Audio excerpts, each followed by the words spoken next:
Midnight Mass.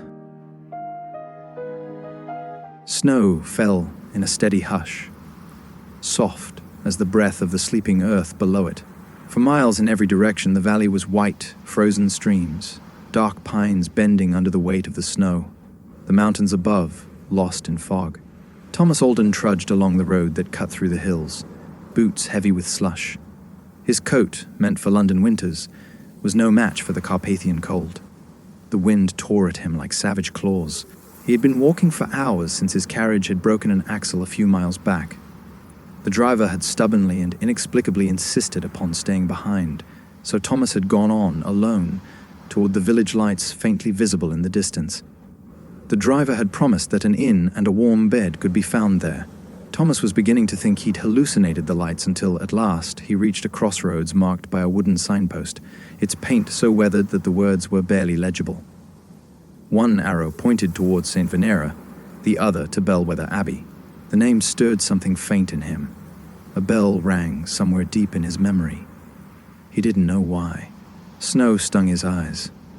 Shaking off the cobwebs of the inaccessible memory, he turned and started toward the abbey. It appeared first as a shadow through the veil of the storm, then, as he drew closer, as a looming structure of stone and unknowable age. Gargoyles crouched along the roofline, their faces softened by frost. The great wooden doors stood open, golden light spilling out onto the fresh snow. He stepped inside, warmth wrapping him like a welcoming blanket. The church was full.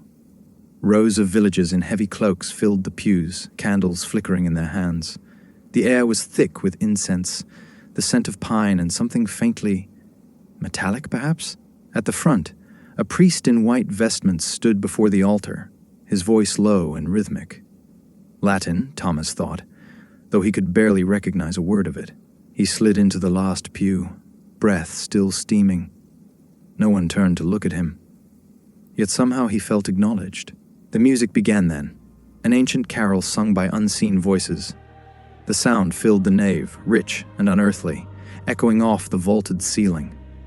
Thomas closed his eyes, exhaustion and awe mingling. When he opened them again, the light seemed different, brighter, golden, almost unreal. The faces of the congregation were clear now, though strange. Their clothes were outdated, their features pale, yet serene. Not a single one moved except to breathe in unison, as though the entire church shared one heartbeat. Thomas's pulse quickened. The priest lifted a chalice. His voice deepened, and then, with the toll of the great bell, midnight struck. The sound was unlike any bell Thomas had ever heard. It was long, low, and resonant enough to seemingly stir the marrow in his bones. At its first chime, the air shimmered and the candles flared brighter. It was subtle, but he knew that he had seen it. By the second chime, Thomas realized the snow on his coat had vanished, though he hadn't been aware of it melting. By the third, the faces around him began to fade, not vanish, but simply fade, as if the light itself was erasing them, gently, reverently. The priest turned his gaze upon Thomas then, his eyes dark and full of something that wasn't quite sorrow. "You are welcome here," he said softly. Thomas's lips parted, but no words came. He looked again at the faces, now transparent and slightly luminous. He could see through them to the far wall of the church. Yet they all smiled, peaceful and radiant as the candles around them. The priest raised a hand.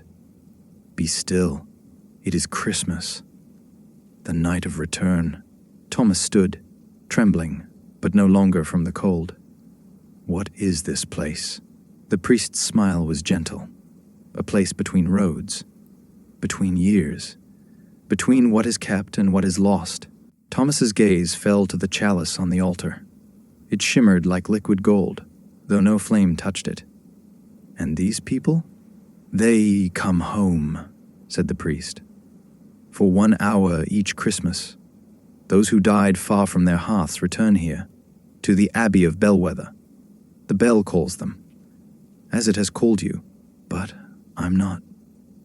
Thomas began, but stopped. His throat closed. A sudden warmth filled him. Images rose unbidden, the overturned carriage, the blinding white, the crack of splintered wood. The driver's shout lost in the storm. He remembered falling, and then nothing but snow. He looked down. His coat was clean, no longer wet. His hands looked strange in the candlelight, translucent, almost glowing. "I see," he whispered. The priest bowed his head. "You are welcome to stay until the dawn. Then the bell will sound again, and the road will open."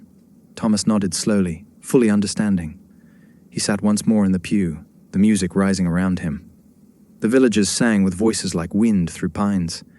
For the first time in years, he felt no hunger, no fear, no weight at all.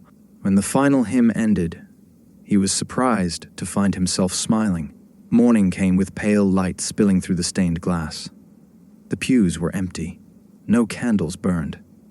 The air was cold again, and the great doors stood ajar. Thomas rose and walked outside. The snow had stopped, and the valley below glittered under the newborn sun. In the distance, a path wound down toward a village, smoke rising from its chimneys. He thought he heard laughter, faint and human, carried by the wind. Then the bell tolled once more, deep and sonorous. The world brightened. And Thomas Alden was gone. When the caretaker of Bellwether Abbey arrived later that morning, he found footprints in the snow leading to the door, yet none inside. On the altar lay a single candle, still burning, though no one had been there to light it. Beside it sat a small brass plate, newly polished, engraved with unfamiliar words. "In memory of Thomas Alden, traveler and witness to the midnight mass, Christmas, 1874. The caretaker frowned, tracing the name with his thumb. He'd never heard of the man. But the plate gleamed like new, and the candle's flame burned steady, unflickering, as if sheltered by invisible hands. When he lifted the plate to examine it more closely, he noticed something etched faintly beneath the inscription, almost invisible under the reflection of the flame. In tiny lettering, the maker's mark read, "Bellwether and Sons Foundry, London and Prague, makers of bells, clocks, and instruments of remembrance." The caretaker crossed himself and set it back. Outside, the bell tower loomed silent against the grey sky, and far off, beyond the valley, another bell began to ring, low, distant, and unmistakably alive.